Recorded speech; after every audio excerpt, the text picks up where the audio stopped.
What's up, everyone? We are live right now in the CannaBuzz community, and you are watching the CannaBuzz podcast. We have a great one for you this week. Today, we are interviewing Soup the Gardener. Soup. He's joined us to talk about all about organic amendments and building a raised garden bed. He grows indoors with a big raised bed, and he's been breeding lately. He's getting all into all kinds of good stuff. So we'll be touching on that with Soup in just a second, but we need to have a couple shout outs. First of all, to our community. Our community is awesome. If you're not familiar already, we have a CannaBuzz community in an app that you can download from the App Store. So search on iTunes or Google Play or whatever, search CannaBuzz, join our community, and use the code GROWERSLOVE for 50% off your first month. And that's 50% off anything, including the associate producers. The associate producers subscription, it's hard to say that, associate producers subscription gives you access to our monthly giveaways, and we give away seeds. That's what we like to give away over here for this week's show. For our live viewers that are in the chat right now, we're going to be giving away this pack of OG Mac. It's Mac 1 times Primal Punch from our friend MG Med Grower.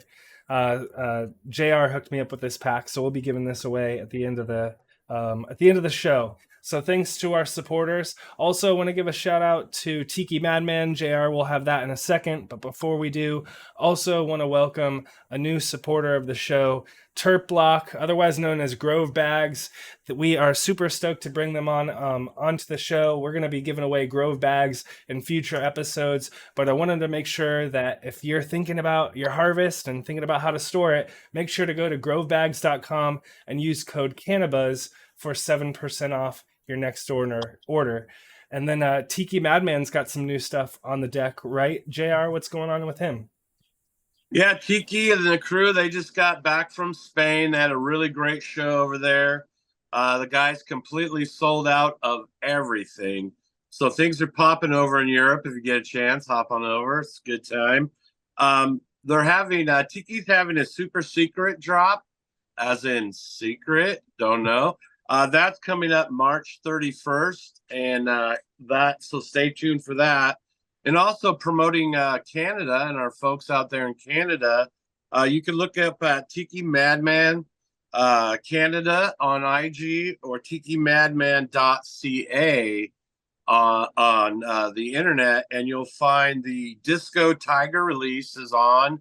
That drop is happening, and there's a lot of other really excellent tiki flavors out there to be had. So if you're out there in Canada, check it out. We've got some killer genetics coming your way shortly. Clones may be available as well, so stay tuned. Awesome. Well, let's get into our interview today. And also, shout out to everyone who watches this on YouTube. Like and subscribe and leave a comment below. I'm sure you're going to get shout outs and love for Soup here. So let's get into it. We've got Soup. We've actually been able to put together a little bit of a 3-part series now. If you're watching this and not sure what I'm talking about, make sure to go watch our interviews with Guru and Jeremy from Build a Soil just last week. And now we're kind of ending this 3-part with Soup the Gardener. Soup is the creator of growerslove.com and host of the 420 Happy Hour on the Dude Grows Discord server every Friday. Shout out to you guys over there. We're super stoked to have Soup. He's going to be talking all about dry amendments and building an organic soil bed. So welcome to the show, Soup the Gardener. Yeah, thanks so much for having me, guys. It's an honor to be here hanging with the CannaBuzz crew. Love the CannaBuzz, all the people hanging out over there. It's been a great app and a great community. And we've got a lot of overlap between the CannaBuzz community and the Dude Grows community where I like to hang out. So it's great to see y'all. Yeah, man. We've known Soup for years now. I was just thinking about it's got to be 5-6 years almost now that I've known Soup. And he started helping me. Actually, if you think about it, Soup was a huge part of me learning how to grow. So I have a huge, spot in my place in my heart for Soup, and super thankful for all his knowledge that he's been dropping on us and me over the years. So Soup, let's get started. So tell us a little bit about how you got into cannabis and the cannabis space, if you will. Yeah. Well, so I started having digestive issues actually back in like 2009, and my appendix ruptured. So I suddenly started having all kinds of digestive problems and digestive pain and all kinds of kind of health issues related to that. And in the kind of years following that, there wasn't a whole lot that doctors could do for me, unfortunately. And one thing we discovered that really helped me a lot, though, was medical cannabis. So cannabis was something that really came to my rescue when I really was hurting. And I just fell in love from there, man. I used to work in the coffee and tea industry, so I was really used to talking about different varieties and talking about, different sources and plants from different parts of the world. And it all transitioned really naturally over to cannabis. It was really cool. So it's been a lot of fun. And, from there, I hooked up with the Dude Grows crew and been working with those guys since, man, like 2014-ish now, I think, or 2015-ish. Been hanging out with those guys. And it's a great community over there. We love teaching people how to grow. Just love working with the plant, and helping people get started has really been a passion of mine. I love working with new growers. I love helping people start their own grow, or helping people transition to organic growing, like what we're talking about today.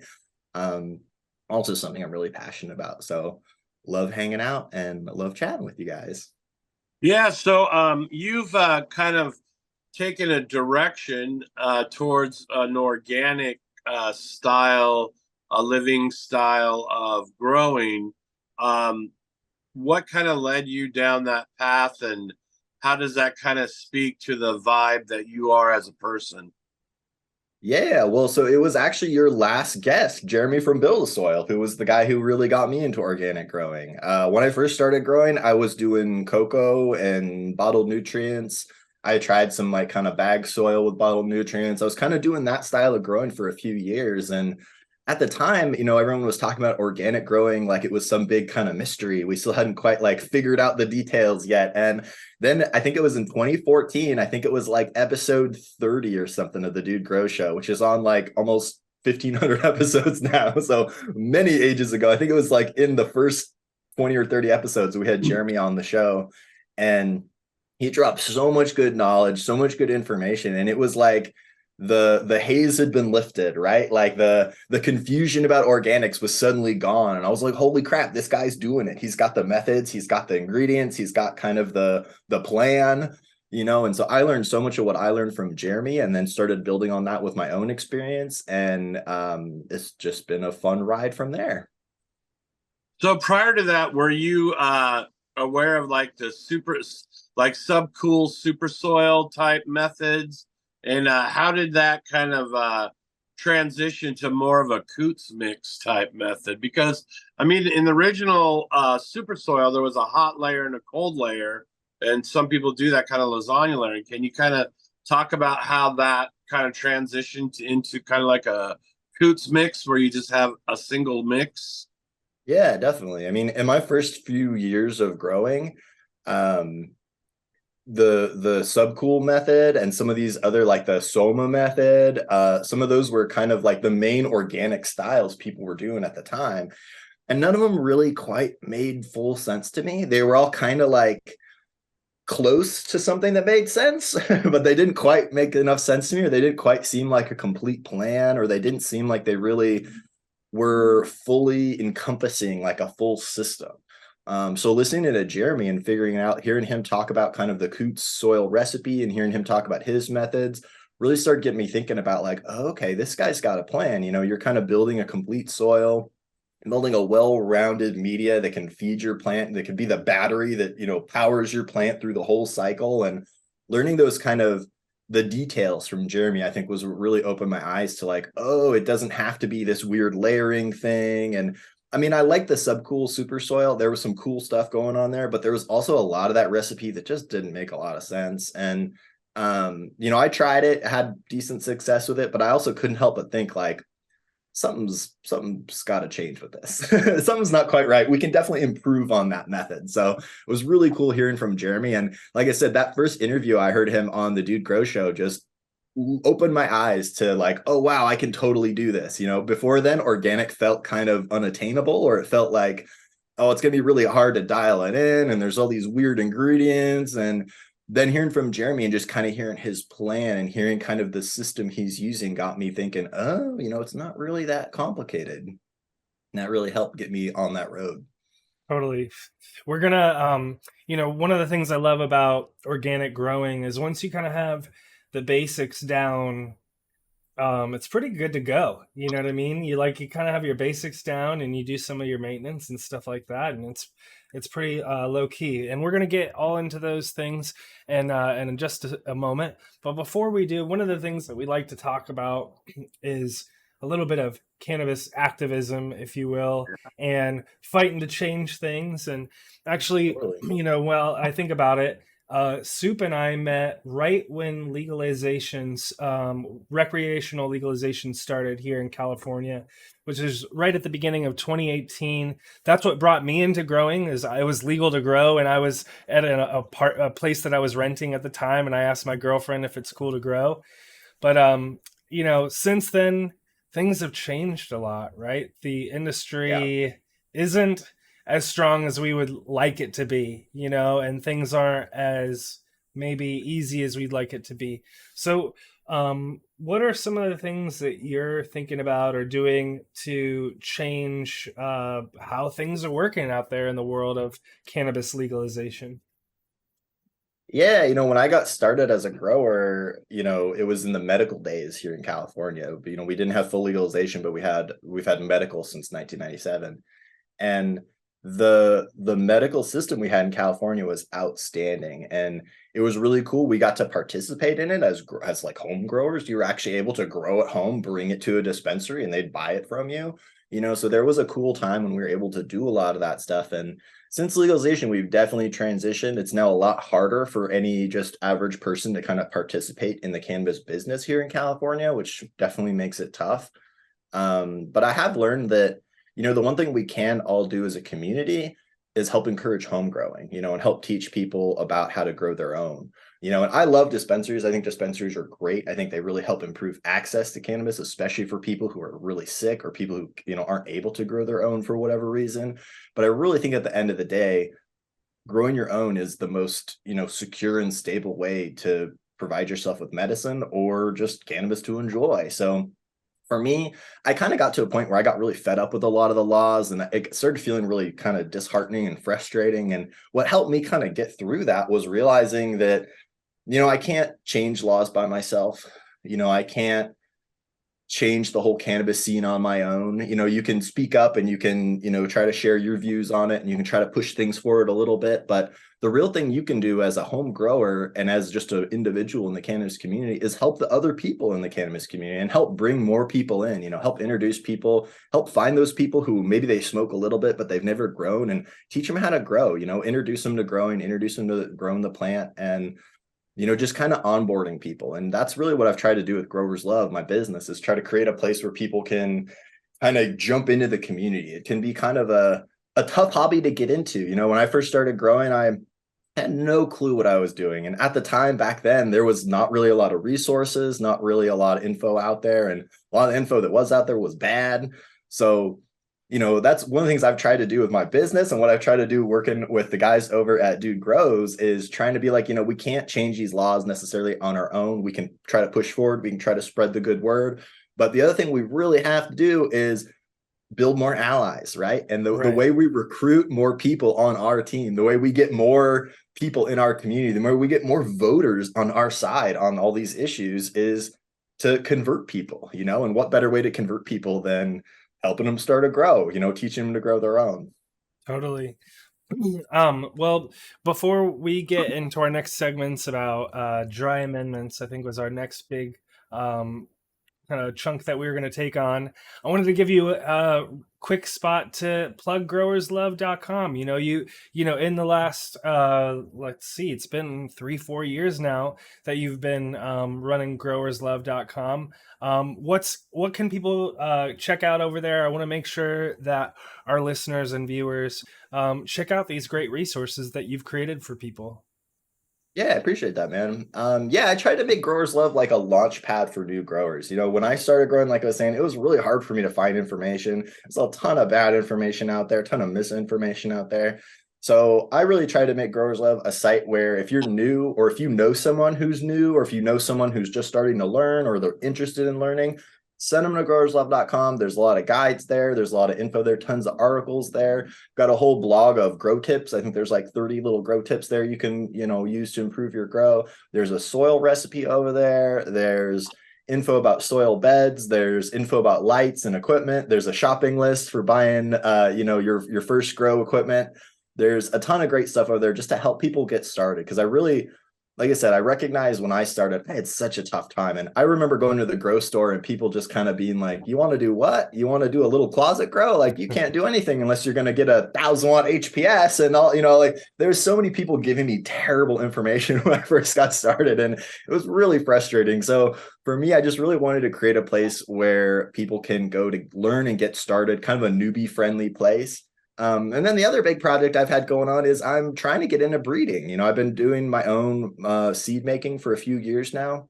I'm playing around with different varieties and having a ton of fun doing it. So I've been at it a few years now, and I kind of decided, maybe now it's time to start sharing some of these genetics with people. So just recently at the Dude Grows Cup last year, I launched my first kind of seed pack that I'm making publicly available. So that was really exciting, and looking forward to doing more work in the future. So it's kind of still the beginning of that journey, but yeah, growerslove.com, lots of great resources. And also come check me out on the Dude Grow Show. Come check out the community over there. We got a ton of great people. And if you're looking to learn and looking to just have a great group of friends to hang out with, it's a great place to do that. And then also, if you're a Dude Grows member, if you're one of our patrons, I hang out and do a live podcast, often with my buddy JR here. We hang out on Fridays and just bullshit with the crew. We hang out, we talk about gardening, we answer gardening questions, and just generally hang with a bunch of friends. So that sounds appealing to you. Come check it out. Dudegrows.com, growerslove.com. We'd love to help you out. It's funny you say that, because that's kind of like the transition we're doing into the next question. And I will say, anytime I get hit up by a lot of people about growing and starting to grow, and Gina can attest to this, the first two links I send them is dudegrows.com and growerslove.com. Those are the two links I send out every time to get people started and get them growing. Nice. And that kind of leads our next question is, as I've known you, I've seen you kind of follow the way that cannabis is moving, and you're always kind of moving ahead of the curve a little bit. How have you been able to adjust? I mean, a lot of people seen, especially for us guys back in the day when we were bringing our backpacks in, we seen those days kind of ending, and we had to figure it out. You kind of made this movement towards education and breeding, I think, long before other people did. Can you kind of talk about how you've seen some of these things kind of shaken down and kind of just made you move in the direction that you went in? Yeah, well, I mean, I don't talk about this a whole lot, but I used to kind of grow for the California medical market. There was a time, like you're talking about, when we could bring a backpack in and, they'd give us a deal kind of thing. And I really loved that. That was a huge part of my life for a few years, where it felt so good to be able to provide medicine to people in my community.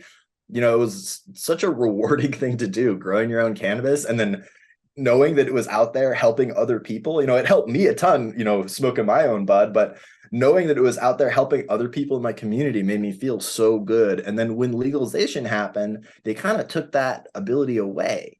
It suddenly became so much harder if you wanted to participate. If you wanted your bud to get to customers, in a legal way, it was really tough. And you had to go through a whole process to get there. You had to get permits and, it's licensing. And California has made it really tough to get started as a legal grower.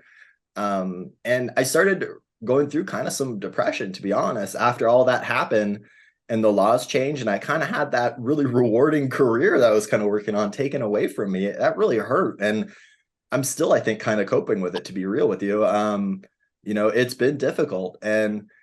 But like I said, as I saw this happening, I got really down, and I got really down about kind of the state of the market in California too. And like I said, I started thinking about, well, what can I do? Can I be an activist? Can I, go to protests or something? Can I, what can I as an individual do to try to help this situation? Because I felt so, lost and depressed about it, and it Like sucked. powerless. Yeah, exactly. Yeah. You do feel really powerless, and it feels, especially if it's someone who used to grow for the market, kind of, it felt like my livelihood and my passion, my career was sort of taken away from me in a sense. And that was really difficult. But what I really realized after kind of a year or two of wandering around in that state was, the thing we can really do is help each other. The thing we can really do as a community is improve knowledge, improve, the onboarding process for new people, and kind of make this community a warm place, make this community a welcoming place, and make it a place where it's easy for people to get started. There's so many hobbies out there for people to jump into, and cannabis is kind of a tough hobby. If you're just comparing it to other things you could do with your time, cannabis is kind of like a tricky thing to get into in a lot of ways. And so yeah, I guess what helped me was figuring out that I do have a role to play still. I maybe I'm not able to supply the market anymore, but I am able to teach people, and I'm able to share the knowledge that I have, and I'm able to help people grow their own, help people get started. And so, yeah, it was kind of a rough transition, I'll be honest. And I'm still kind of transitioning. I'm still Yeah. still kind of trying to find, my place in the kind of cannabis world. And Totally. like I said, breeding's been a passion of mine for a long time, and teaching has been a passion of mine for a long time. So I think I really locked down on those two things and was like, I'm going to keep plugging on those two things. I can't change the market. I'll speak up every chance I get to try to move cannabis in the right direction. But my primary energy these days is spent trying to teach people how to grow and trying to, make this a more warm and welcoming community.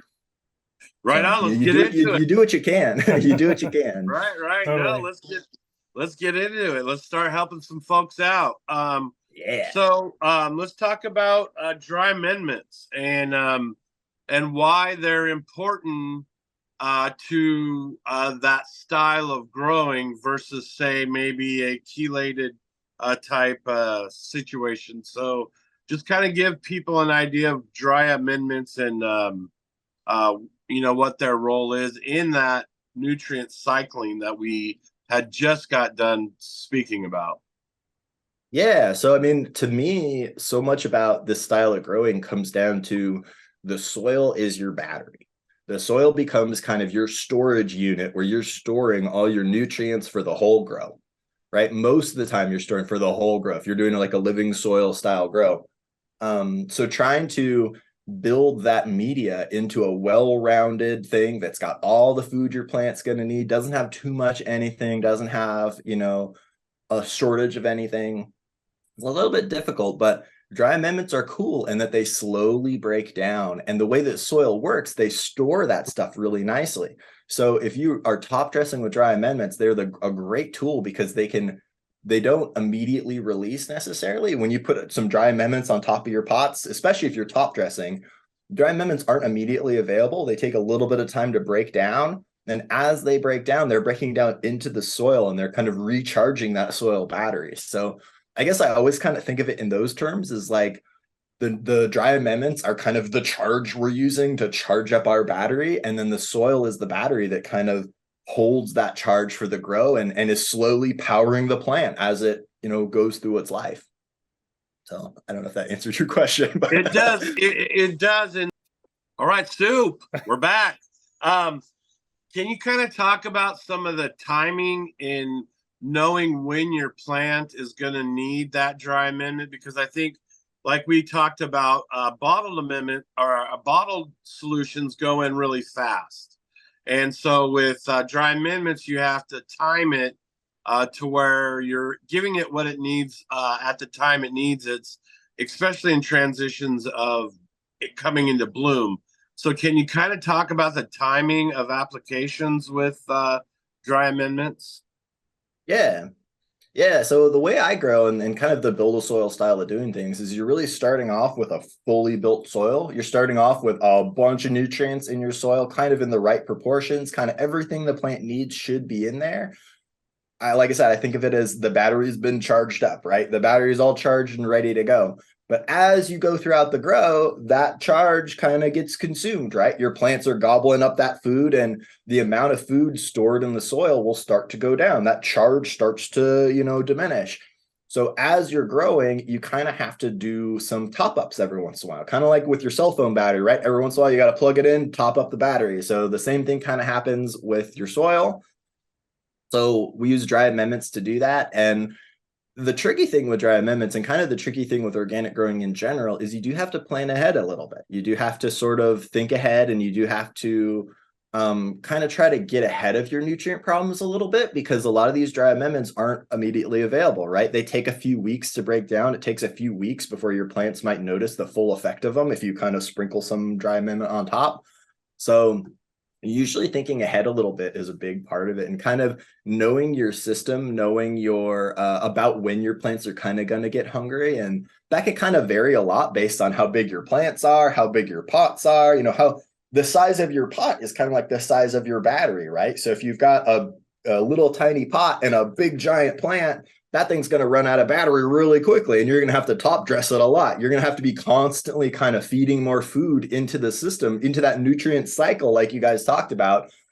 You're going to have to keep fueling that cycle, because if you've got just a tiny little battery, it's like having a tiny little battery in your cell phone, right? Like you make a quick call and then, oh, got to plug it in again, like, whereas if you have a nice big pot that can hold enough media, if you got a big bed, they could hold enough nutrients for even a couple of runs. You could get a couple of crops out of a 4x4 bed before you have to do anything to it as far as amending it.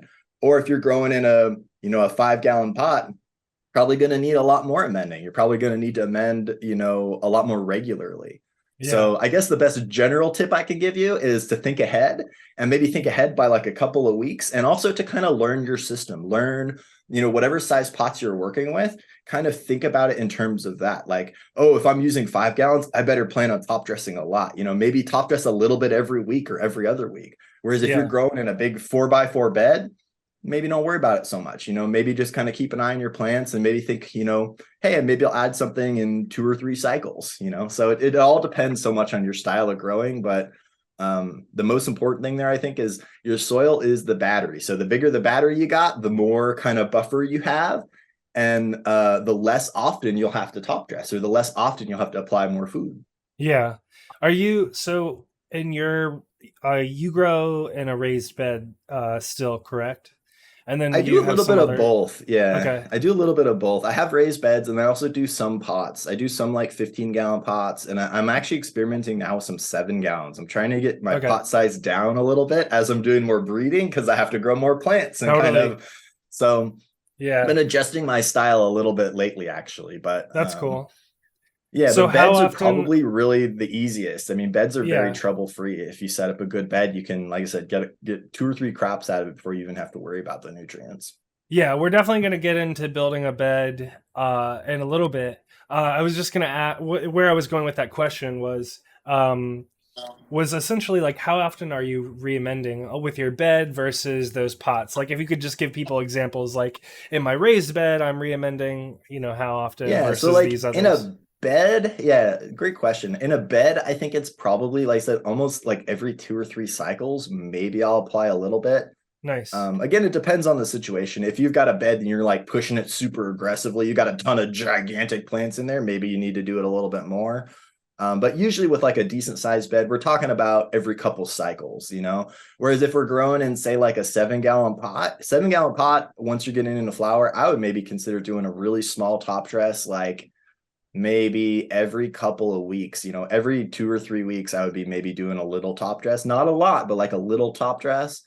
If you're in like a 15-gallon, which is one of my favorite kind of pot sizes to work with a 15-gallon, what I typically like to do is I will use just the pot itself throughout veg. The fuel in the pot already is more than enough. Yeah. And then once I get to maybe early flower, kind of maybe week, 2 to 4 of flower, maybe I'll do one big top dress kind of in there to sort of charge the batteries up, just to make sure she's got enough fuel to go, the full 8 to 10 weeks of flower or whatever we're Yeah. doing. But yeah, so I'd say in a 7 to 10 gallon, you're probably looking at top dressing a lot more often, maybe every couple weeks. In like a 15 gallon, maybe once or twice per cycle. In a bed, probably once every 2 to 3 cycles. So So if you're I'm looking gonna for try some to good pin you rules of down on thumb. some actual numbers for a second. So Yeah. so how big is a bed per plant? Are we talking about, to give people an idea? Is this like a 3x3 bed per plant or what? I mean, what I like to do typically is grow, like I have 3x3 beds right now, and I'll do kind of 4 medium-sized plants Okay. in there. I've also done like one big plant in the 4x4 bed. Yeah. And that works out, or the 3x3 bed, I should say. And that works out okay as well. It's just a lot of veg time typically. Yeah. I And think then 4 plants in a 3x3 is my favorite so far. And then when we move into the pots, you were saying I give a lot, and a little. So I was going to ask you, what is a lot and a little? So when you're given with those 7 gallons, are you given like a half a cup of top dress or what? Yeah, probably somewhere around like if you're talking about a 7 gallon.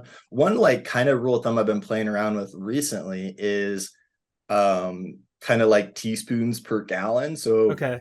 if I'm doing like a big pot, maybe I'll do a teaspoon per gallon as kind of like a good way to do it if you're doing like a 7 or a 10 gallon. And that's assuming you're top dressing like maybe once a month ish. Okay. So it kind of varies, but I mean, it also varies with what are you amending with? What ingredient are you adding Yeah. on? Because Yeah. some are Yeah. stronger than That others, right? Totally. Yeah. Totally. and that leads me kind of to the next question that I have, and that's are you using pre kind of amend or pre-made dry amendments with a feed chart, or are you kind of just kind of freestyling with amendments that you can get from Down to Earth or Build the Soil or wherever? Yeah, great question. I usually try to follow a recipe, and that's definitely what I recommend for anybody getting started with this style of growing. Find a good recipe, find a good kind of plan, and kind of stick with that for your first grow or two. Jeremy from Build a Soil's got a great feed chart and a great plan for kind of getting through your first grow with his style of ingredients. I've done it both ways. I often make my own soil from scratch, so I have a lot of like kind of individual ingredients around. Yeah. But lately, I've also been playing with some of these pre-made dry amendment blends. Like I've played with the Down to Earth makes a really good one. Jeremy from Build a Soil has some great kind of blends that he's come Yeah. up with. Yeah. And then there's a local one I've been using lately. There's something called Myco Marine that my local Oh, shop really? makes. That's That's cool. yeah, it's similar to the Down to Earth products. It's similar to like the BioLive and some of the other Down to Earth blends, but a lot of these blends we're talking about are kind of just the individual ingredients, but Yeah. already proportioned and already kind of mixed in the right ratios and stuff to have like a well-balanced product. So if you're new, sticking with kind of a pre-blended, kind of mix is probably a good way to do it. Like I said, Bill Soil's got, I think it's a flowering top dress that they sell. He Yeah. also has the craft blend, which is kind of a good all-around mix. So Down to Earth makes BioLive and Vegan Mix and a bunch of other like dry amendment blends that they sell that are really good, and those are available kind of everywhere. Gaia Green is another one I hear a lot about that's really common. It's kind of a blended fertilizer type of thing. Yeah. And that's probably the easiest to work with. When you start mixing individual ingredients, things get a little bit more complicated.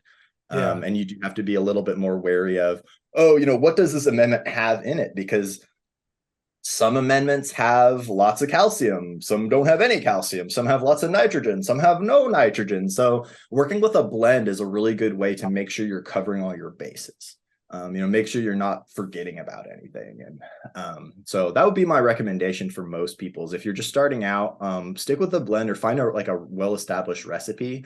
If you don't have a well-established recipe for a top dress, you can use a recipe really similar to what you applied when you made your soil. So if you made your own soil, you can kind of take the ingredients that you mixed in when you made your own soil and kind of use that and use the ratios for that recipe to kind of give you an outline, so to speak, to kind of figure out maybe how much of each thing you should be adding. But again, those pre-mixed blends are pretty easy to use. So that's a great place to start if you're kind of less confident as far as playing around with Yeah. individual amendments.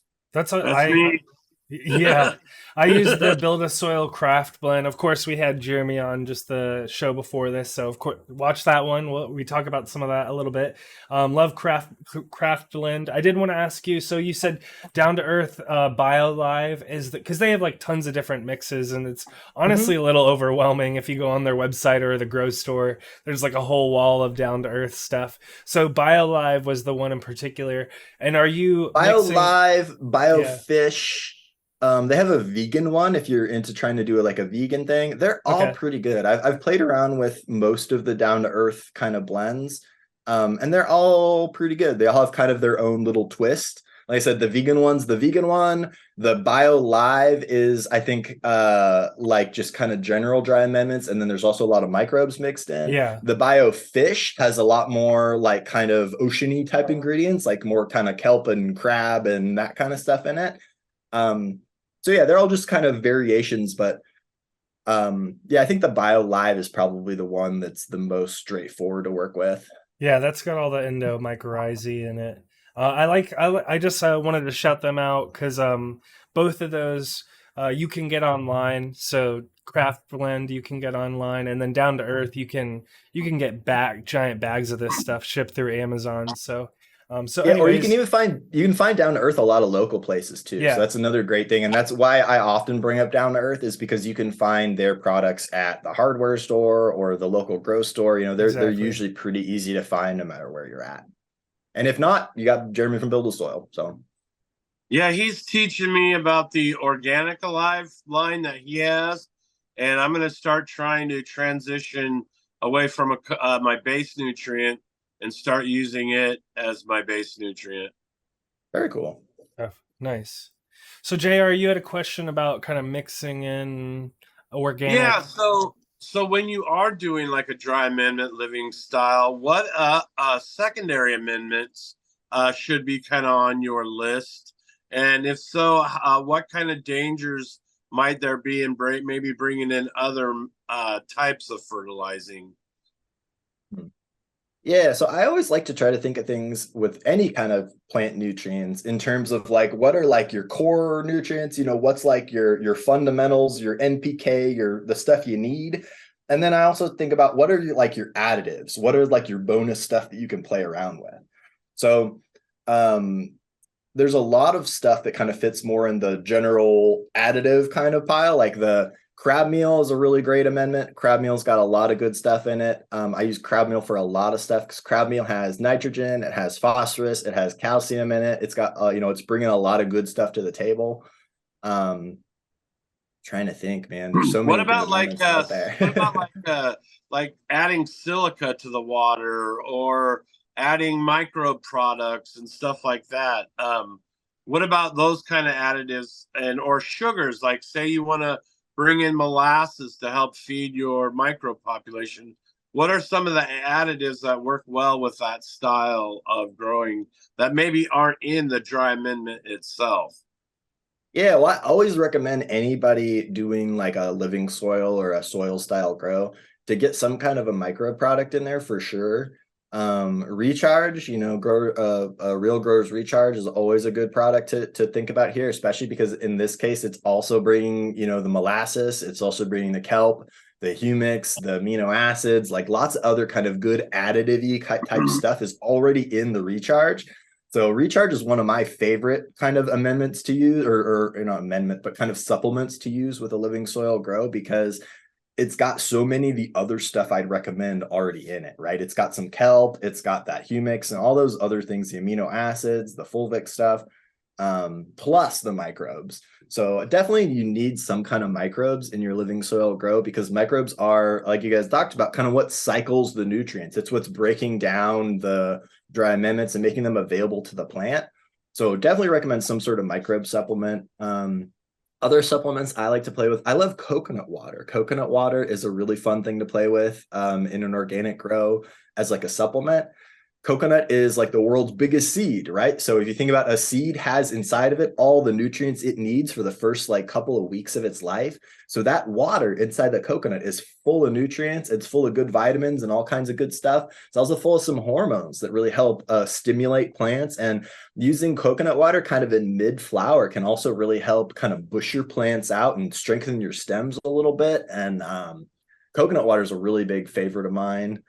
Man, what other like play things, or what other like optional stuff do I play with? I'm trying to think. What about silica? Can you talk about silica in the living soil system? Yeah, I don't really add a lot of silica personally. And I think a lot of that has to do with the fact that I'm using rice hulls in my soil mix as part of my aeration. Yeah, so and rice hulls have a ton of silica in them. So I don't really typically use a silica additive because I think my soil probably already has a ton of silica already available in it. So I personally don't use like a specific additive for silica, but you probably could with a lot of these grow systems. Cannabis can absorb a lot of silica and make use of a lot of silica. So silica products are definitely a good thing to play around with if you're doing like a living soil grow. There's something I'd put on the list for sure. Have you messed with biochar much? Because that was like biochar kind of the hot really cool topic for a bit. Yeah, biochar is really cool, and it's definitely something to consider when you're making your soil, or if you're doing a lot of top dressing is another good time to kind of apply some biochar. Biochar kind of just acts as like a big sponge, right? So if you mix it in with some compost, it'll start, becoming a habitat for microbes. It'll start increasing the porosity and kind of improve the texture of your soil if you blend it in before when you're making the soil. Biochar is good stuff. You do have to make sure that it's like prepared properly, or that it's charged. You want to mix it with compost, or you want to mix it with something else, because if you just kind of apply biochar straight to your top dress it straight on your plants, it'll actually absorb nitrogen because it's like a big sponge. You want to be careful. You don't want to like just throw a bunch on an existing grow without kind of preparing it first, because it'll try to actually suck the nitrogen out of your soil a little bit to absorb it. So mixing it with some compost is a good place to start. But yeah, I love biochar. It's a really good amendment for improving the soil texture in particular. Yeah. I was talking to Scotty, and he said that in the beginning of the recharge days, he also had a biochar that he basically inoculated with recharge, and had this biochar recharge thing that I thought would be fascinating for that kind of application. That's what kind of came to my mind. I've done something sort of similar with biochar, where you take biochar and then you mix it in with some compost, and then you apply some recharge or any other kind of microbes you want, and then you sort of let it kind of blend together for like a week or two. You sort of stir it up real good, and the microbes, I think, kind of colonize the compost and then kind of colonize the biochar. And then by mixing it with the compost, you're avoiding that nitrogen leaching problem I was talking about too.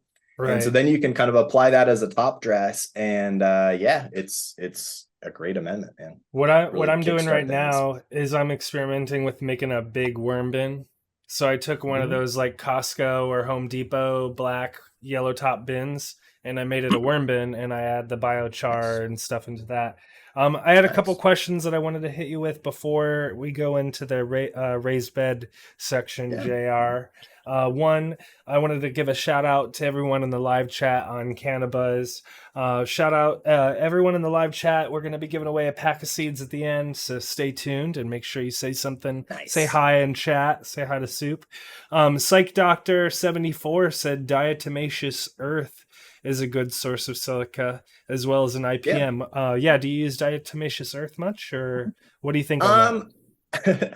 I have used it in the past. I am not really a big fan of it personally, because I don't like handling it. It's really fine powder. Totally. And it'll get in your lungs if you're not careful, and can really screw up your lungs. It'll dry out your skin. It'll kind of scrape up your hands if you touch it with your bare skin a lot. And then also, if you're top dressing it in your soil for like pest prevention, you have to be careful if it gets wet. It turns into like cement basically. Right. So can really be not great if it gets wet. But yeah, I do think there are some good applications for it, and it does definitely contain a lot of silica. So I have seen people actually blending it into their soil mixes. That's cool. So yeah, I would be careful with that. Do your research if you're going to do that. But I do think It's a good way to go. Yeah, I've used Another it another good actually. one, actually, I wanted to mention, not to cut you off there, but Yeah, one thing you mentioned earlier that I think is a really good amendment to play around with is that like insect frass and the like bokashi stuff you were talking about too. Any kind of top dressy microbe kind of thing like that, or even just top dressing some barley. Barley really helps stimulate microbial growth and fungal growth. totally. So top dressing a little bit of barley, top dressing a little bit of that bokashi, which is like lacto enhanced, barley basically. Yeah. Insect frass is another great one, full of nutrients, full of all kinds of good bacteria and stuff. So there's a ton of really cool stuff you can play with in that additive amendment kind of realm. Real quick shout out on the diatomaceous earth. I used it last year on my outdoor plants because I have slugs and snails everywhere in my yard and they were Great for eating that. my shit up. And so I actually needed it. And you can get diatomaceous earth pretty cheap at like pet stores. Yeah. Sometimes that's where I got like a big bag of it. And so I was using it like in between waterings, like Soup is saying, and it actually was really helpful to fight off the snails, the snail army. Yeah, it's a great use for that. Yeah, for sure.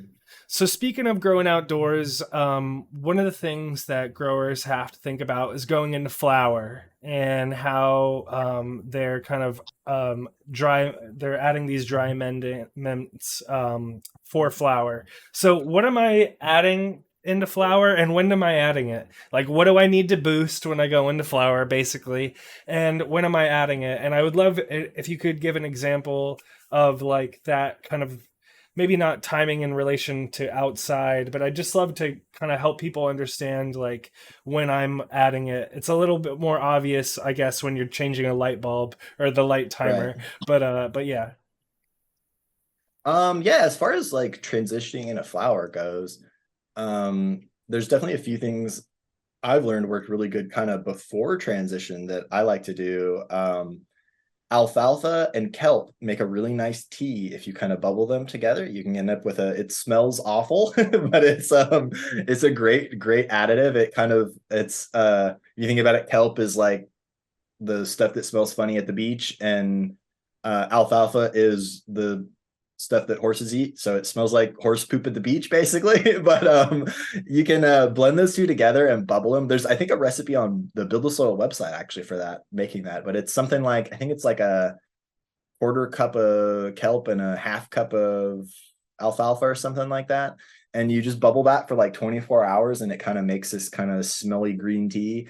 And it's a really great kind of late veg, early flower kind of booster, as when you're going into that transitional phase where you're going to get a lot of stretch and a lot of kind of stretchy growth.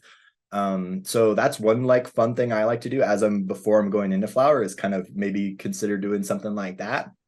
As far as top dressing and like kind of applying amendments goes, I'm usually thinking about, I typically, if I'm going to be doing a couple of top dresses, I'll try to do one at the beginning of flower. So right at transition, just to kind of make sure that the batteries are charged as we go into that really vigorous stretching phase. The first month of flower is usually like the plant's going, growing crazy all over the place. Yeah. So you want to make sure they have got the food they need as they go into that. So mostly though, with living soil type grows, I don't really think of it in terms of like boosting anything. I'm kind of more thinking of like just making sure that everything the plant needs is there. I always think of my soil kind of like a buffet for my plant. Like all the stuff it needs should be there, and it can go there and grab whatever it wants. That's one of the cool things about living soil, is because you're not pushing food into your plant, you're kind of allowing your plant to grab the food it wants. All you kind of have to do is keep the shelves stocked, so to speak. You keep the buffet fully loaded with all the good stuff, and the plant will go ahead and take what it wants, in the proportions it needs. So as far as like boosting anything, I try not to think of things that way, actually. And I kind of more think of it in terms of, what am I going to need to charge the batteries, going into flower? What do I need to make sure I've got the juice in the tank, to make it to the end? So that's why I really like kind of a top dress right around the flip of flower, and then maybe another small one kind of around week 3.5 or week 4, and you typically don't want to top dress late in the cycle with living soil, because it takes a while for these amendments to break down. You don't really want to be adding anything in like, week 8 of flower, right? Because that's not going to break down in time to really do much, you know. And also that point in the grow, when you're in really late flower, you don't really want to be pushing nutrition at that point. That's when you're kind of trying to taper things off a little bit and let the plant kind of cruise to harvest, so to speak. So typically I try to do a top dress right at the beginning of flower, and then I'm thinking about a top dress kind of towards the middle of flower around week 4-ish, or Yeah. week 3.5, 4. So then you chop, and then are you doing a really big re-amend again, or yeah, obviously it depends on um your pot size and all those other Yeah, you know, caveats.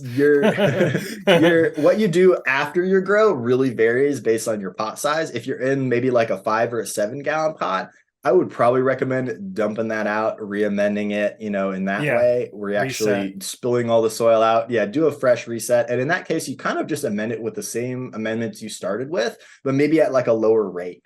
So whatever you kind of made your soil with, or whatever soil recipe you're following, kind of stick with like those proportions, and maybe do it like half strength or something, you know, to Okay. bring you back into line. If you're in like a bigger pot, like say like a 15 gallon, that's a kind of pot where you know, it's probably going to need a small top dress, and it's big enough that you can keep the biology going, so you don't have to do a full reset.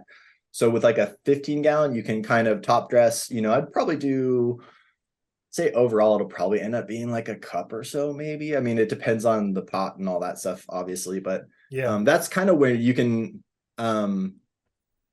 also kind of use the thought of like less is always more with top dressing, right? Like Okay. you never want to over top dress, because once you top dress something, you can't take it out really. Once it's in there, it's a real, I mean, you can try to scrape it off or something maybe, but once you put something in your pots, it's kind of already breaking down. It's kind of already becoming part of your system. So a better approach I've learned is, instead of doing like a couple of giant top dresses, do a bunch of small ones. You know, do a small one, and then maybe 2 weeks later, do another small one. You know, so instead of doing, so if I was had like a 15 gallon that I just harvested, I'd maybe do a small top dress right at the beginning, and then I'd kind of wait until I start that plant again, and you know, or start that pot up again, put a new clone or new seedling or something in that pot, and then see how it does for the first few weeks. And if it seems like it needs a little more, seems like it, you know, it's maybe a little hungry, a little slow to start, maybe do another small top dress 2 weeks later. You know, you can always add a little bit more, but you can't take it away. So the safest approach is to do small top dresses a little bit more often, instead of doing big giant top dresses. Yeah. So yeah, and And then I if you're in think a big bed, like I was saying, if you're in a big bed, maybe don't do anything. You know, I talk to a Okay. lot of people who grow in beds, and a lot of them I think are over amending. I think a lot of people are not used to this crazy idea that like you don't have to do anything. So Yeah. it's a little bit, it seems a little strange, but like if you've got a big bed, even if you've grown some pretty decent sized plants in there, you usually have like enough storage. You know, you have enough nutrients kind of locked up in that soil to last, you know, at least another cycle. So in beds, I would say maybe consider not top dressing, and maybe just keep an eye on your beds, and or do another really small one. Like I said, small top dresses is always a lot safer than doing big ones. And another real quick thing I'll add is add some worms to your bed, Yeah. so that they are working through. So in between these cycles, those worms can like try to break down those roots and all this other, because you know, these plants, especially if they get big outdoors, these pots are going to be full of roots. And so you can Yeah. have, you know, some biology in there helping break this down. That's really helpful. Yeah. one of the Worms are points great, I thought especially any, oh, go ahead. Sorry. one of the points I thought you made, Soup, that's super important is you want to make sure that you're not giving too much, but yet at the same time you're not robbing it of what it needs, and that balance in there. Because often people think, like you said, you know, more makes bigger, bigger, bigger. And like you said, once you amend that in there, it's a pretty much a done deal. Its cycle is going to happen. And so one of the pitfalls I see people get into is they'll get into week 6 or 7 of flower. They don't think they're where they need to be with their dry amendment, so they're going to shortcut it by adding some liquid amendment or liquid nutrients. And can you kind of talk a little bit about the pitfall of that, and why that might be an issue to the whole system as a whole? Yeah, I'm glad you brought that up because that is definitely something to be careful with. And I think there is sometimes a temptation when you're, especially when you're not used to living soil style growing, to start pouring bottles in there, right? And um, it's just often, first off, not necessary. But it's also important to think of like the dry amendments are all about charging that soil battery, right? Whereas liquid nutrients kind of don't do that. Liquid nutrients go straight into the plant for the most part. They kind of go into the soil and then the plant's gobbling them up almost immediately because those liquids are really readily available to your plants. So if you have a slow release fertilizer and then you're also adding a quick release fertilizer, and then it's really easy for things to get out of hand there, right? Because if you have a bunch of food in your dry amendments that haven't broken down yet, and then you start feeding with liquids, you could find yourself in an overfeeding situation pretty quick, right? If you didn't think that through. So really do want to be careful using liquid nutrients or liquid foods. Just in general, if you're doing like a grow where you already have a heavily amended soil. If you're running into problems, like if you're, say in late flower and your plants are really hungry looking and they're, you're week 6 and you're like, oh man, it's probably too late to top dress. Maybe do put a little bit of liquid nutrients in there. If you are in a situation where you're late in flower and you're really hurting, that's kind of maybe the only situation where I would recommend using a liquid nutrients with like a living soil type thing is if you're trying to really bail yourself out of trouble. But But you if would, you're not having like really acute problems, I would steer clear of like liquid foods for the most part, and maybe play with liquid amendments or liquid like additive type stuff, like your liquid silicas and your other things like that.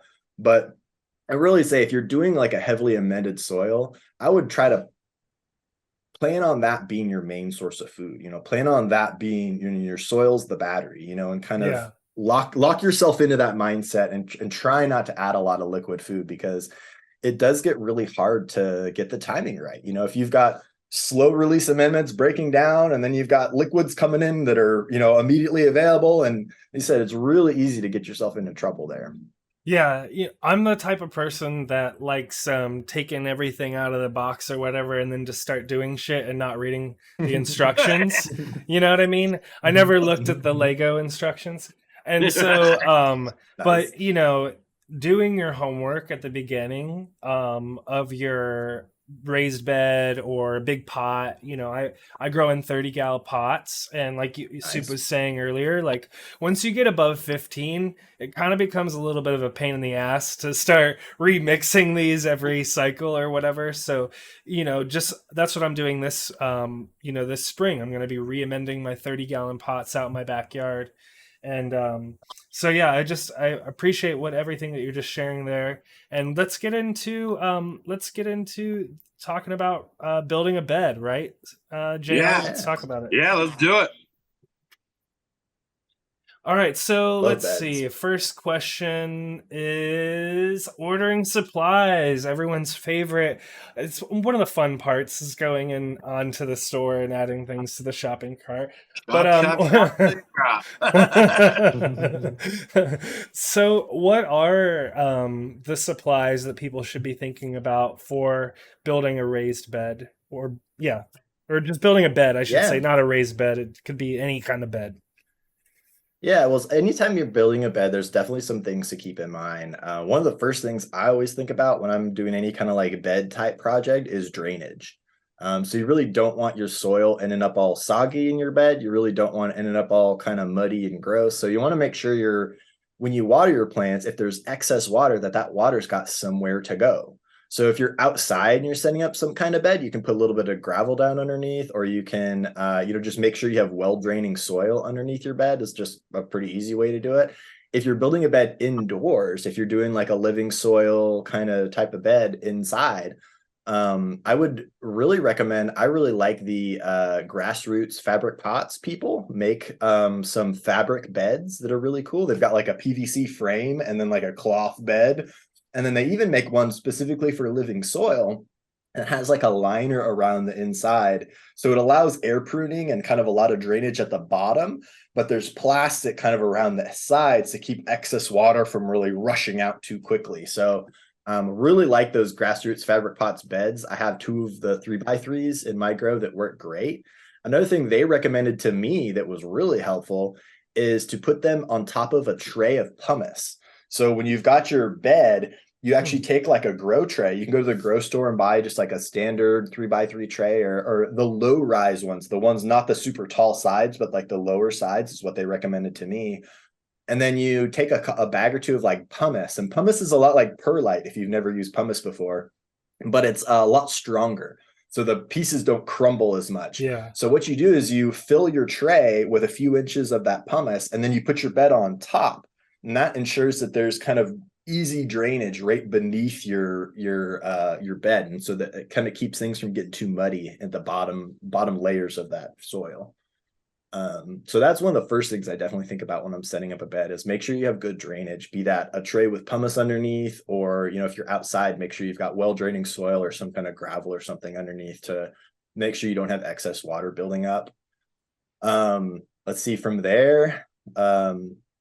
Irrigation is another thing you're going to want to think about. If you're setting up any kind of bed, you're definitely going to want to have some kind of a plan for irrigation. If you're outdoors, you can kind of get away with hand watering maybe, or using like kind of a water wand type of thing.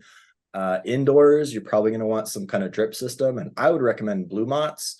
Blue Mott's are like little water sensor drippers. So they actually turn themselves on and off. So there's kind of no timer and no system. The Blue Mott's have like a little carrot that you put in the soil. And as the carrot dries out, it opens a valve and turns the water on. So it kind of automatically controls the moisture level in your beds. So in my 3x3 beds I have out in my grow, I have, I think it's 5 Blue Mott's in each 3x3 bed, and one in each corner. And then I have one hooked to a soaker hose that kind of spirals around the whole bed just to kind of make sure the whole surface gets some water. And that's kind of a really big part of that. Trying to think of what else goes into building a bed, because there's so many things. But well, the next thing is maybe like a soil choice and how you're going to build your soil.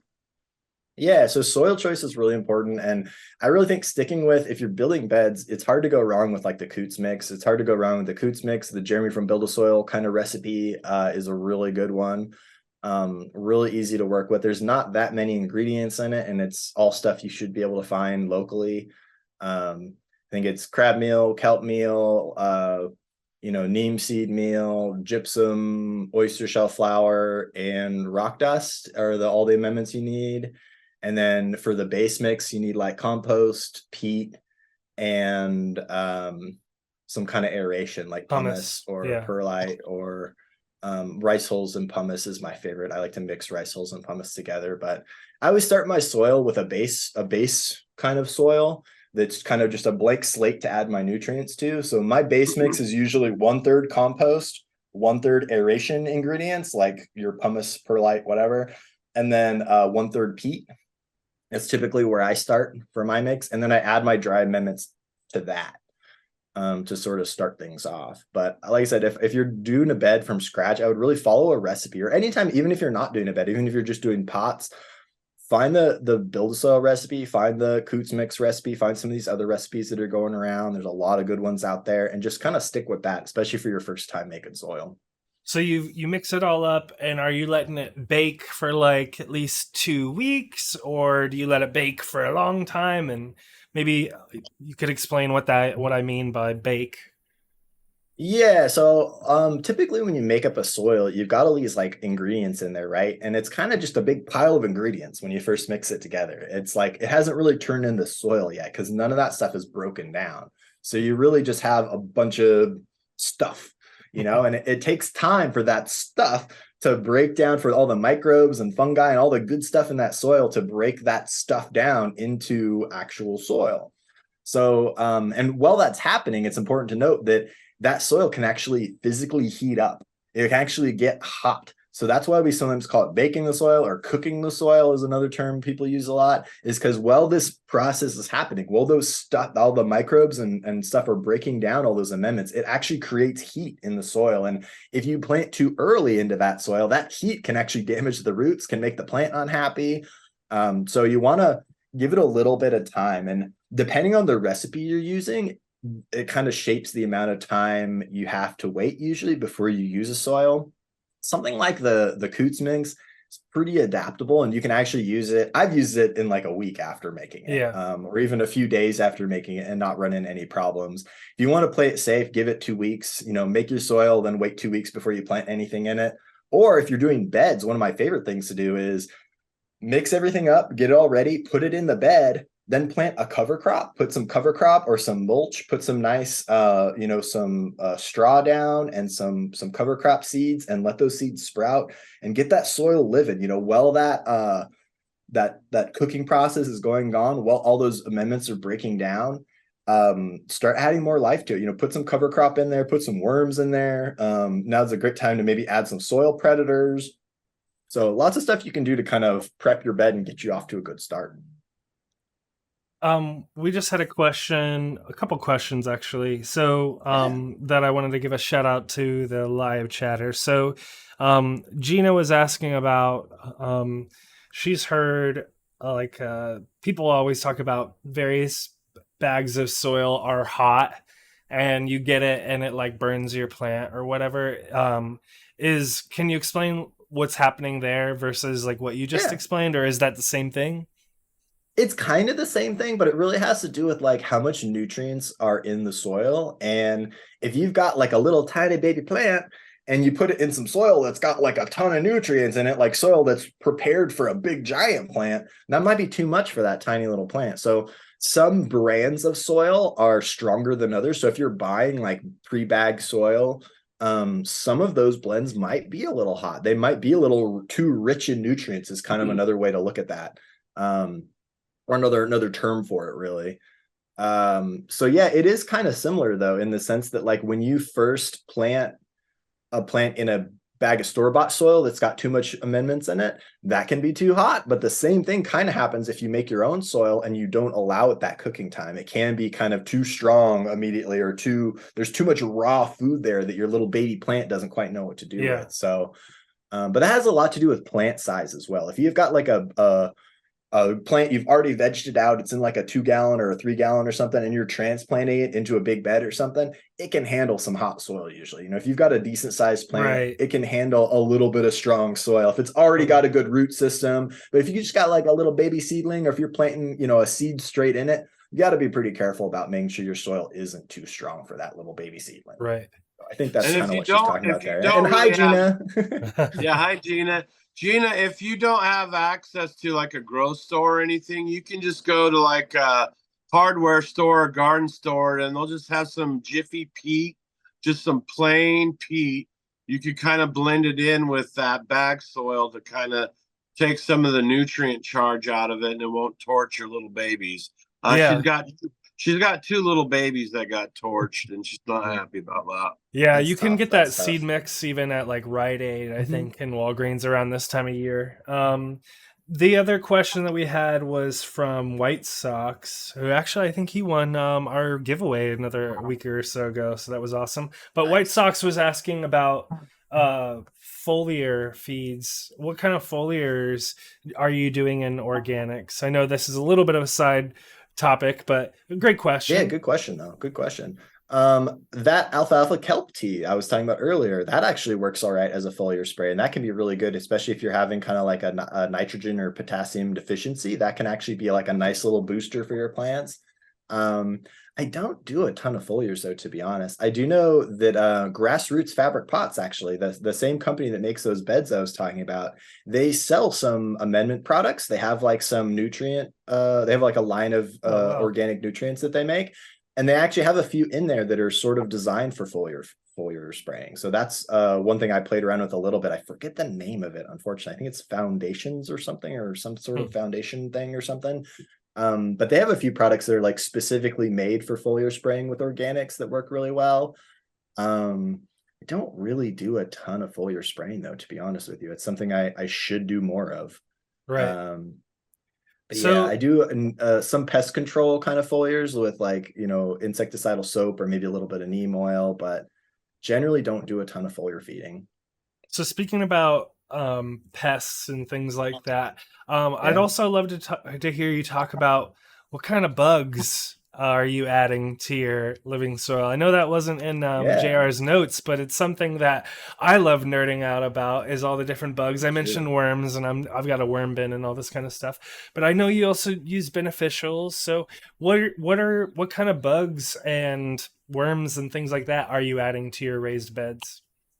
Yeah, awesome question. And anytime I'm thinking about beds too, I mean, one of the really important things to point out about a soil bed is it's a long-term commitment, right? Like if you're building a big bed, you're putting a big mountain of soil in there, it's pretty hard to move them around.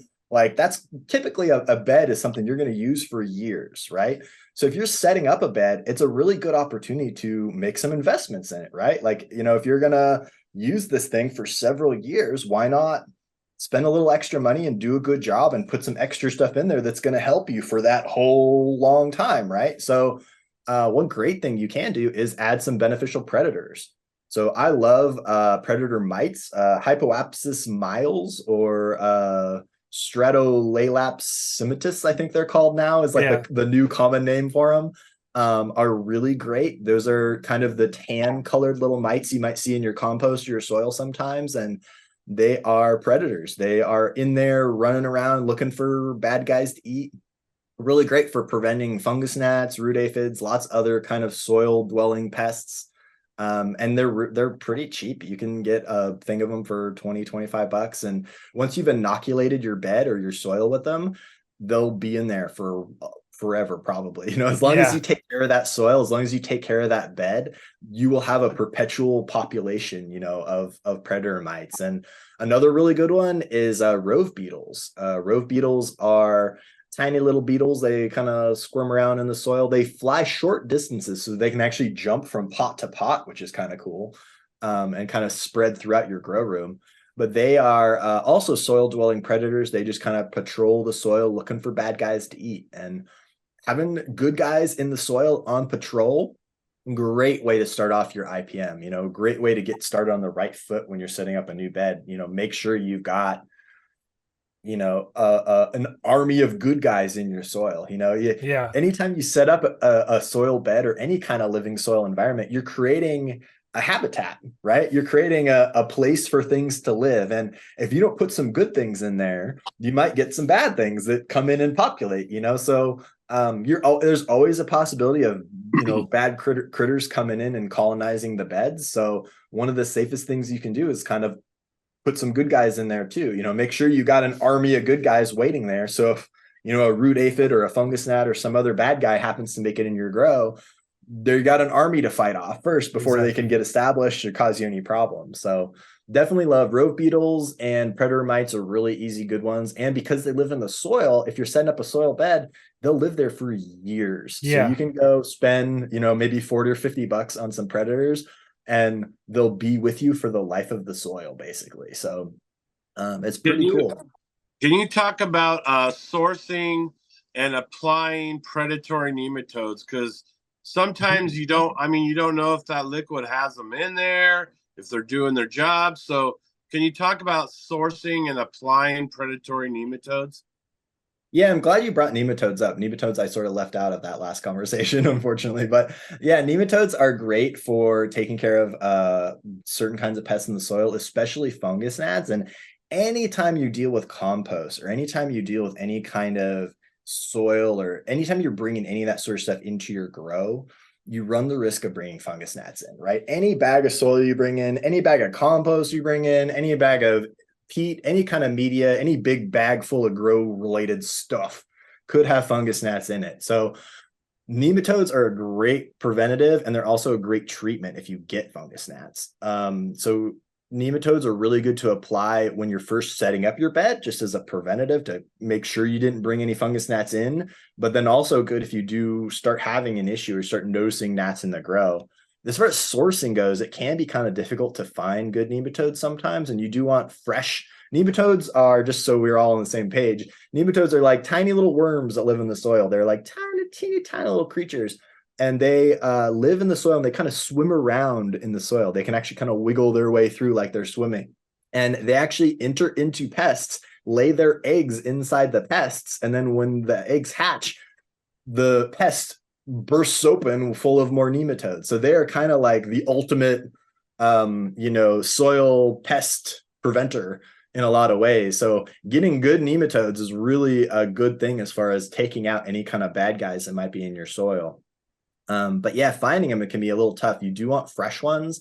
You do want them to be good quality. You can buy nematodes on Amazon. They're real cheap, but they're often not that great quality. So the way I've kind of started doing it is how much I spend on nematodes is usually proportional to how big of a problem I'm experiencing. So if I'm having a really bad fungus gnat problem, I'll go and spend a bunch of money on some good old nematodes because I'm like, yo, I know I've got I'm having some issues. I'm going to go with a really reliable source, maybe one of the more expensive insectary people. I'm going to order directly from them, make sure I'm getting a good batch of really fresh, really good quality nematodes that are going to take out all these predators, right? They're going to be real aggressive as soon as they get in the soil and really help me out. Whereas on the other hand, if I'm doing like prevention, right? If I just if I know, hey, I'm setting up a new bed, I'm bringing in a bunch of compost, I'm bringing in a bunch of peat and stuff. I don't think any of this stuff has fungus gnats in it, but I want to be sure, and I just want to play it safe. Maybe I'll buy some, cheap nematodes from the hardware store, or maybe I'll buy them from Amazon or something. You can get them on Amazon. Sometimes they're like $15 with free Amazon shipping. I've seen them get real cheap sometimes, but then again, it's like they're from Amazon. Who knows? They were sitting in the Amazon warehouse for, God knows how long. So, you do have to be careful with your sourcing there. And so I do have a few companies I like. Let's see. Green Methods is the website for Beneficial Insectary. Beneficial Insectary makes most of the predator bugs that people buy. They're actually one of the places that breeds them and creates the actual predators. So they're one of my go-to places whenever I'm shopping for any kind of beneficial insects. So it's greenmethods.com. So that's like buying them straight from the source. I also really like, let's see, Nature's What about Good Arbico? Guys. Yeah, Arbico? Arbico's another really good one. Arbico's outstanding, but they can be a little bit more on the expensive side. Yes, Yeah. they are. I've spent a good amount of money on Arbico. Yeah, well, and so what I've really learned is that a lot of times the more expensive places can be a little bit more reliable, So that's why I was saying earlier, like if you've got fungus gnats, right? Like if you go in your grow one day and you're like, like there's fungus gnats flying around in here. That's when you're like, oh, I better go get the good nematodes, right? That's when you're like, you pull out your wallet, you go to Arbico, or you go to someone really, a high-end place. You go to Beneficial Insectary, order them straight from the people who make them, and you get the really good nematodes. Because if you got a problem, you want the good ones. If you're just doing prevention, maybe I'll, go a little cheaper. Maybe I'll, try to save a little bit of money. But if you got a problem, be really aggressive with them. The other thing that's really big that I always try to tell people about nematodes is they work best when you apply them more than once. So one thing I like to do is if I order nematodes, especially if I get like the good ones from Arbico or someone like that, oftentimes you can actually store them in the fridge for like a week or two or even longer.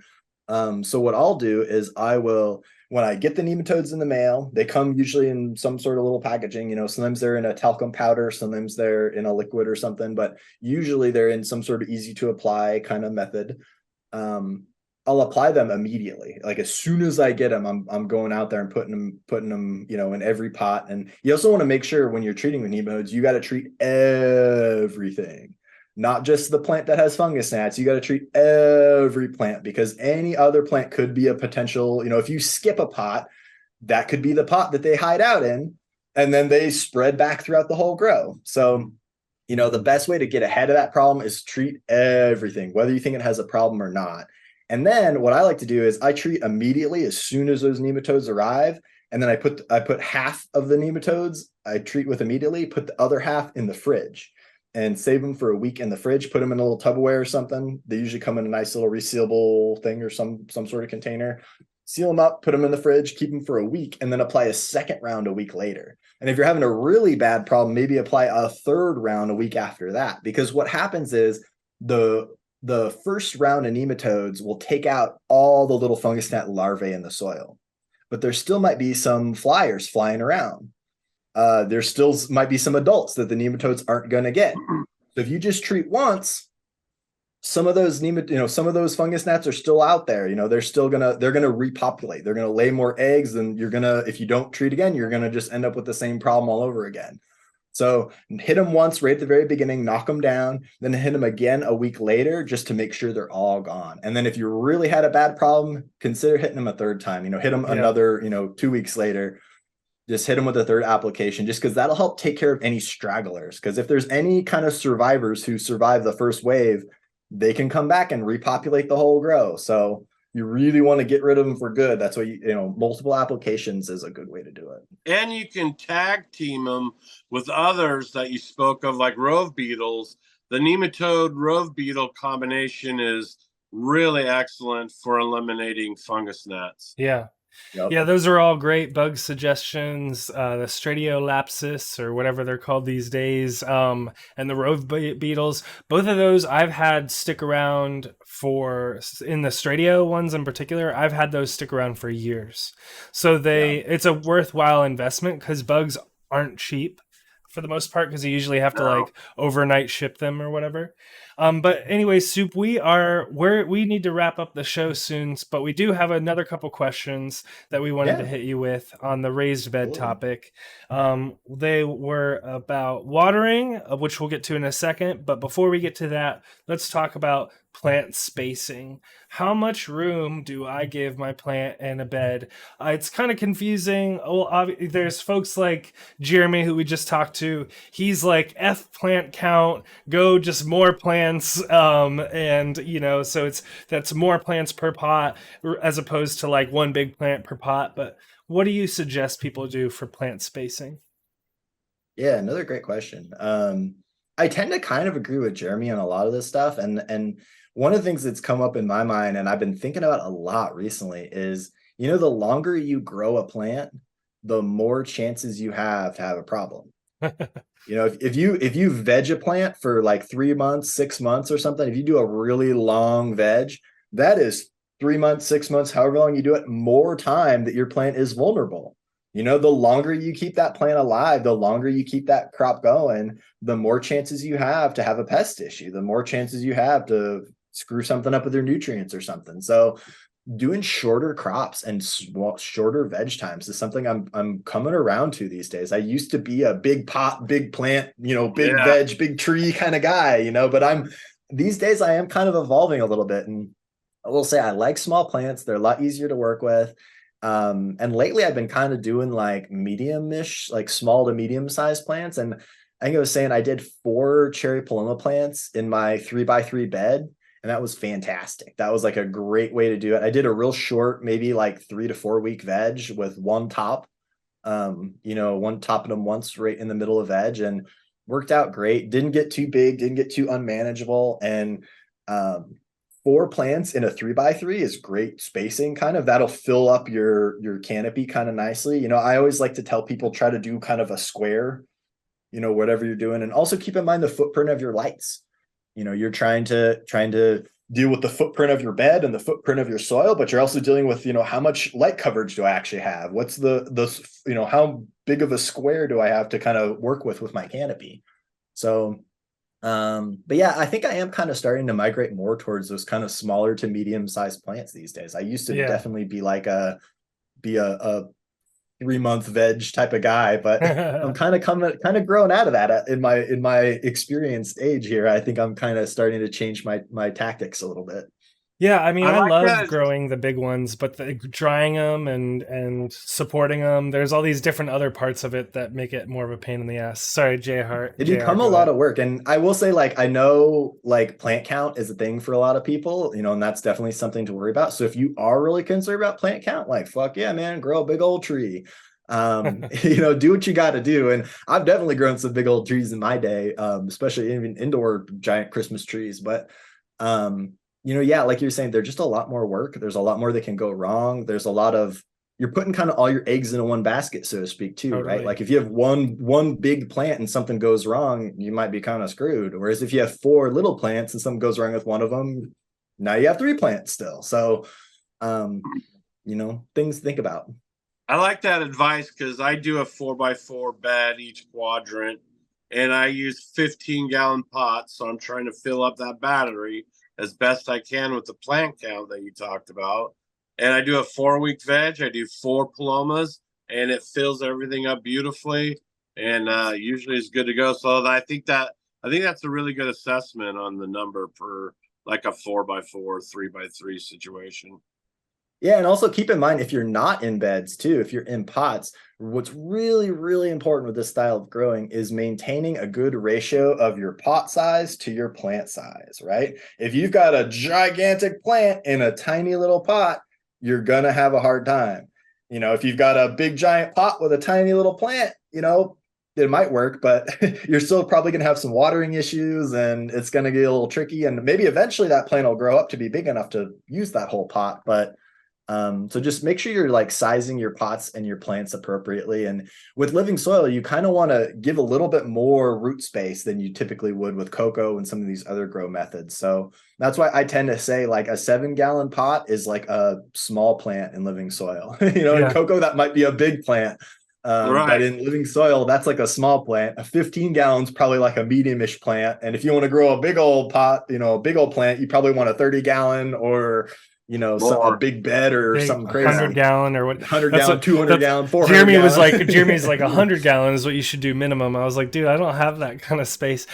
Big Bad Badger said, I don't know how to do little plants. LOL. I thought that was funny. I feel you, man. I feel you. I hear you on that one. I'm a chronic over-vegger myself, so that's the constant battle with me is I have to not over-veg. So, again, I want to touch on watering, but before we get into that one, we had a great question from chat that I thought we could touch on real quick. Big Sips asked, hey, Soup, what are your thoughts about building the soil horizon in a raised bed? Great question. This is something I don't have a lot of personal experience with, but I've read a lot about. And what he's kind of talking about there is if you think about soil in nature, you've got kind of layers, soil comes, your soil at the top is different than the soil a few inches down, and that's different from the soil that's a few feet down.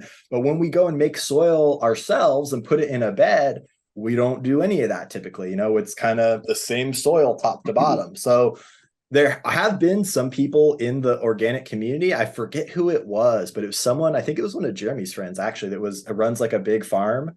That was doing indoors, big like 3x6 or 4x8 beds or something like that.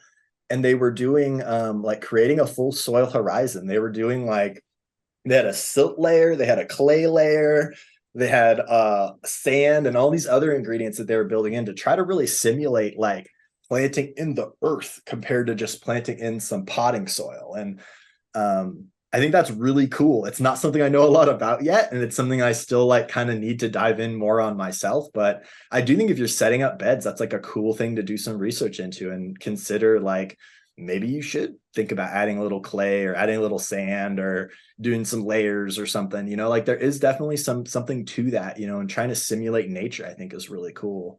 I put up a post today on Instagram or on my stories that basically says the top 6 inches of soil and rain are basically is what built our entire civilization. Yeah, but I mean, it's interesting when we talk about soil. If you talk to like a farmer about soil, someone who grows crops in the ground, they'll talk about silt, they'll talk about sand, they'll talk about clay. We don't really talk about these things, even in the organic cannabis world. Those aren't really words people are using a whole lot. So I do think it's really interesting. I think there's like a handful of people sort of playing with this right now with actually trying to simulate the earth when they set up a living soil bed. And I think that's all really cool. I don't know enough about it to like put that into practice myself yet, but really interesting. And I do think there's like probably something to that. It might not be something for everybody. I don't know if everybody's going to nerd out enough to start, creating soil horizon lines and clay and silt and all that sort of stuff. But if you're into it, yeah, totally. I think that's like a good thing to play with for sure. Well, you could talk to Green Sunrider from that we had on from the Anderson Valley Farms. Their terroir is perfect. Just kind of map their soil horizon and you'll be good to go. Nice. Totally. Well, let's hit on watering. I'd love to hear you talk about 2 big things kind of come to mind as someone who's growing in, a large container and stuff like that. So one, I would love to hear you talk about. You touched on blue moths. I love blue moths, and so one of the things that I love about blue moths is they keep a consistent kind of moisture level throughout your whole bed, pretty much. You know, if you set it once you kind of get it dialed in. Now, lately, been this whole discussion about drybacks and stuff like that. So I'm kind of confused. I like it being moist at the top because the worms come to the top and I see the roots like popping out of the top of my raised bed and stuff like that. But I guess could you kind of talk about that? Because one of the things Yeah, that I also wanted to hear you touch on is just kind of the importance of keeping a certain amount of moisture in there, because if it gets too dry, all your worms and all your bugs are going to die. So how do you kind of for balance sure. all this? Yeah, well, so we call it living soil because the whole idea is that the soil is alive, right? The whole idea is that the soil's got microbes and critters and bugs and all kinds of good stuff living in there that are helping cycle those nutrients, like you guys talked about, right? They're helping break those amendments down and turning them into something the plant can use. They're taking that kelp meal and that crab meal or whatever else the heck you threw on there, and they're digesting it basically. The soil is kind of like the stomach of your kind of system here. The soil breaks all that stuff down into a form that's usable to your plants. But if your soil's too dry, I always think about like that dry, like cracked desert, like you see the pictures online of like the lake bed that's totally dried out and cracked, and it just looks like, man, there's probably nothing living there, right? Like that is Right. dead soil, and that's not what you want in your living soil grow. You want living soil in your living soil grow. So keeping your soil moist is really important to keeping those microbes happy and keeping that community happy. And I actually kind of ran into a problem with this. We talked about this a lot on the happy hour in the last few months here, but I got hurt last summer. I broke my ankle. And when I broke my ankle, I had to kind of shut my grow down for a while. I wasn't able to get out there. I had to kind of like shut the whole thing down for a few months, actually. And while it was shut down, my living soil beds kind of got a little abandoned, unfortunately. I didn't do a good job of like, well, I had a broken ankle, so I have an excuse, but I didn't do a good job of like setting them up to be abandoned for a few months. So they got really dry and that soil started to crumble, started to turn into dust. It started to like shrink. You could see the soil shrinking away from the sides of the bed, right? You get big gaps on the sides because the soil's compacting and kind of condensing into itself. And the soil, if you put your hands in it, gets real dusty and real grainy. And man, I had so many problems. So after a few months of that bed being too dry, I tried to bring it back. I tried to plant in it again. And that soil lost so much of its texture. It lost so much of its kind of fluffiness, that, that nice texture that you like. And then when I went to start watering it, it would turn into mud whenever I'd water it. And then when I let it dry out, it turned into like hard cracked clay almost, hard cracked earth. And it was a nightmare. So I just harvested that bed, after trying to bring those beds back to life. And I had a lot of problems with it, unfortunately. And so maintaining that moisture level and keeping that soil healthy and alive, keeping that microbe population healthy and alive is really important. And keeping things moist is huge for that. And a couple of tools I really like to talk about anytime we talk about this: mulch. Mulch is so important with any kind of living soil type of grow. Covering that top layer of your soil so the sun or the grow lights or the fans aren't just beating down on that soil surface and drying it out the whole grow. Putting a layer of straw or a cover crop or some sort of layer there to help protect that soil, keeps it from evaporating, keeps like I said, the sun and the lights from just baking it, and really helps keep things healthy and happy, because it's so important to keep that living system going. And one of the big differences between a living soil grow and like a bottle nutrient grow is, with a bottle nutrient grow, the microbes are important. But with a living soil grow, the microbes are like essential. If you don't have microbes in your living soil, you don't have a living soil anymore. You got a dead soil, and your plants aren't going to like a dead soil.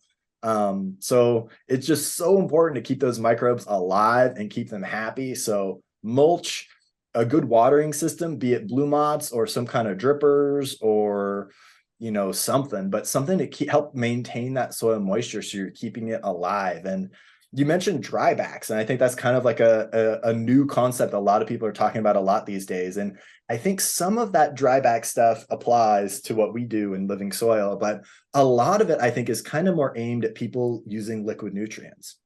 So if you're using liquid nutrients, you really want to have a little bit of a wet dry cycle with your soil. You want it to get really wet after you water, and then you want it to dry out a little bit, and then you want to water it again. And so you're kind of dry, then wet, then dry, then wet. And that's kind of the natural flow to kind of a grow where you're feeding with nutrients. But if you're relying on the soil to do the feeding, you need to keep that soil kind of moist and alive all the time. So you want to avoid a big dryback. A little bit of a dryback is okay, but you don't want to have like your soil really drying out, because you'll end up in a situation like I was in, right, with my beds that got way too dry. And once that happens too with living soil, it can be hard to bring it back. Like that bed I was talking about, it's been really tough. I've been watering it a lot. And like I said, when I water it now, it gets all muddy, and then so trying to like refresh that soil is really tough. Right. So if you do make living soil, and if you're doing a living soil grow, it's important to remember that soil is something you have to maintain and take care of. Your soil, you put all that work into it, you put all that effort into it, buy those bugs, those worms, any of that other stuff you invest in, take care of your investment, take care of your soil, when you're not using it, put some cover crop on it, keep the irrigation going a little bit, maybe make sure it's not drying out, like care for your soil. It's really important with this style of growing for sure. And it kind of speaks to balance, you know what I mean? Because, too much moisture isn't a good thing, but not enough isn't a good thing. And so being able to have that kind of, like you said, with the blue months, where you could kind of dial that in. I mean, because obviously in nature, like in the Anderson Valley, they have their microclimate, and that microclimate provides a certain amount of drying and a certain amount of watering within that, and so you're trying to mimic those situations where you have that consistency of not being so soggy that things are drowning and dying, right, but yet not so dry that you're losing out on microbial populations and everything else in this nutrient cycling system you need to be successful. Well, guys, the last thing I was going to say on this topic was definitely encourage everyone to think about building a worm bin, because worm bins have helped me get through these times, right? I add my beneficial insects, I add to my worm bin. That way, when I have a new pot that I create, or maybe I'm starting a new cycle or whatever, I'll take worm castings from that worm bin that now have those beneficial insects, like we were talking about earlier, and I can kind of repopulate my my beds and things like that. But Soup, we've got to run. It's been really great talking to you. This was a long one today for us. So thank you so much for hanging out with us today. Give us the shout outs, the things, the plugs, whatever. Where should people hit you up and follow you and all that good stuff? Yeah, well, so I'm Soup the Gardener on all the places. So if you want to find me and come say hi, Soup the Gardener is me. I'm also Growers Love a lot of places, and you can find me at growerslove.com, my website. You can always go there. There's a nice place there if you want to send me a message, say what's up, ask me a question, whatever. Also, the Dude Grows community. I hang out over there on the Dude Grows website a lot, always there answering questions. And of course, the Dude Grows Discord, where we do our happy hour every Friday. Yeah, just love hanging out with people and love talking grow. So awesome. Yeah, always happy to hang out. And also, just one more thing I wanted to add while we're talking about this soil stuff is one of my favorite things about living soil is it's such a door. It's a door to so many other things. Like Sam was talking about worms, and so one of my favorite things about living soil is it kind of opens you up to biology. It gets you thinking about biology, gets you thinking about nature. It's a little slice of nature you can have inside in your grow tent, So one of my favorite things, and just to try to sell you a little bit more on living soil, is it's a great way to connect with nature. If you're really looking to learn more about what's going on in the world around you, learn more about biology, learn more about science, living soil growing is a great way to get started and a great way to kind of get your feet wet and get into that world and get excited about it. So definitely encourage anybody interested to go get on board. And also, man, head on over to growerslove.com and check out the soil recipes and stuff there. If you have any questions or need help getting started, always happy to help. So hit me up. So, speaking of getting out into the world, are there any events that you're planning to hit up this year or thinking about going to? Yeah, man, I am 100% focused on the DGC Cup right now. Yeah, right Yeah, here, right yeah, here. so I was so disappointed. I mentioned I broke my ankle last year. I broke my ankle like 3 weeks or 4 weeks before the last DGC Cup, and I couldn't go. And I was so bummed about it. So this year we're having the DGC Cup again. It's in June in Fort Collins, Colorado. I will be there. It's happening. Nice. Even if I break my other ankle, we're still going. I already decided. We'll So carry you. we're gonna I, make it work. I think I'll be there too. I booked my Nice. everything, and so I'm just gonna Hell duck yeah. out. Haven't told the wife yet, but she'll get over it. And and but so let's see. We have another couple of shout outs that we need to get to. First off, shout out to everyone in the CannaBuzz community. Thank you Hell so yeah. much for your support. Like I said, if you're watching us on YouTube right now, make sure to like and subscribe. It helps you keep in touch with this channel. Also, leave a comment and let us know how you enjoyed the show. But also, make sure to think about joining us over in our community. We have a really great app and a great community there. And what it does is that helps support the show and helps us keep these things going. And what we do for those live viewers is we give away packs of seeds and Grove bags and all sorts of things. So we'll be doing that at the end of this recording. So stay tuned for all of our live viewers. Also need to give a shout out to Grove Bags. Make sure to go to grovebags.com, use the code CannaBuzz for 7% off your order. And then, of course, our friend TikiMadMan. JR, do we have any other shout outs for them? Or actually, JR, we had you wanted to talk about our next episode that we have coming up soon. Yeah. So next week we're kind of like we like to say here, shifting gears.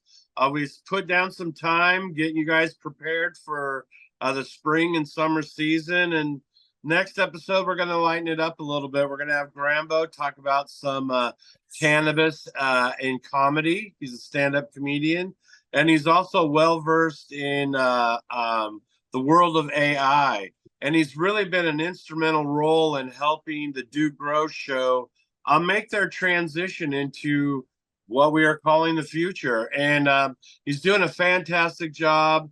We're really excited to have him on. It's going to be a great episode, and this one you'll be able to laugh a little. You won't have to have your notepad out so intently writing down notes. Well, guys, it's been a great episode for you. Thanks so much for hanging out with us today, Soup and JR. So, first off, shout out to everyone. Thank you so much for watching. We appreciate it. We hope you have a great afternoon or rest of the day, wherever you are right now. And of course, actually, it's a great guy to have on the show today because the way we end every episode is with one phrase. It's Growers love. Growers love, everyone. That's how we end every episode. So shout out all growers love. Have a great rest of your day.